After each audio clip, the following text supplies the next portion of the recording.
The message was short, cold, broken, desperate. All officers, including captain, are dead. And then the final words, I die. That's what makes the story of the SS Ourang Medan so disturbing. Because if the message was real, it means someone was still alive long enough to understand that everyone around him was already gone. And then he was next. This is one of the darkest ghost ship stories ever told.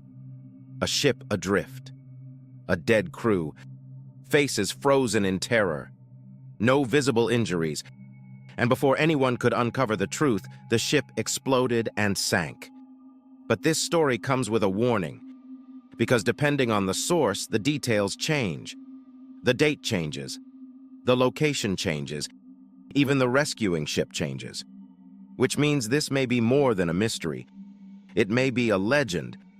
And somehow, that makes it worse.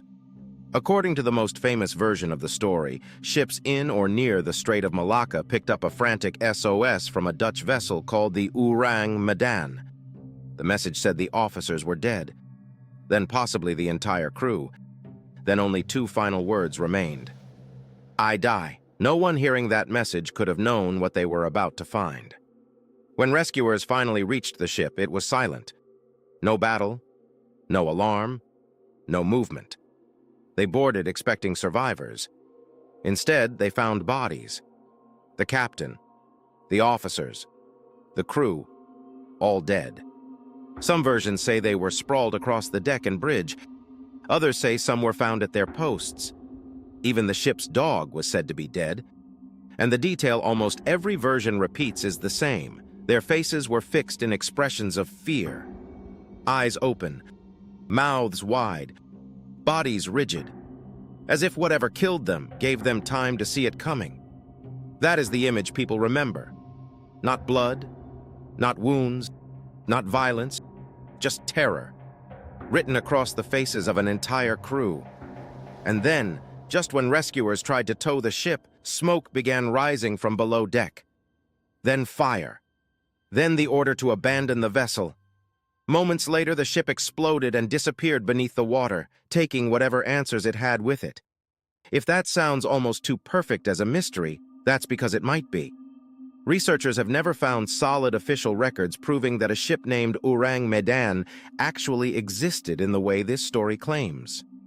Accounts differ on whether the event happened in 1940, 1947, or 1948. Some versions place it near the Solomon Islands, others in the Strait of Malacca. Even the supposed rescue details shift from retelling to retelling. And that matters, because there are two different mysteries here. The first is the one inside the story. What killed the crew? The second is outside the story. Why does this case keep changing? If we treat the legend seriously for a moment, a few explanations come up again and again. One is toxic cargo. Some writers have suggested the ship may have been carrying dangerous chemicals like potassium cyanide or nitroglycerin. If seawater entered the hold and reacted with those substances, it could have released poisonous gas. The crew might have been overcome quickly, with no obvious injuries, and the later fire or explosion could fit that kind of cargo. Another theory is carbon monoxide, a hidden fire, a boiler malfunction, a buildup of gas in enclosed parts of the ship. That would explain sudden death without visible wounds. It would also explain why the ship later caught fire. And unlike some of the wilder theories, that one doesn't require anything supernatural. But ghost ship stories don't survive for decades because of ordinary explanations. They survive because of images. A final message, a dead radio operator, a ship full of bodies staring upward in terror. That's what people remember. And once a story like that spreads, every retelling sharpens it, makes it darker, cleaner, more cinematic, until the story itself becomes the ghost, still floating, still changing, still refusing to disappear.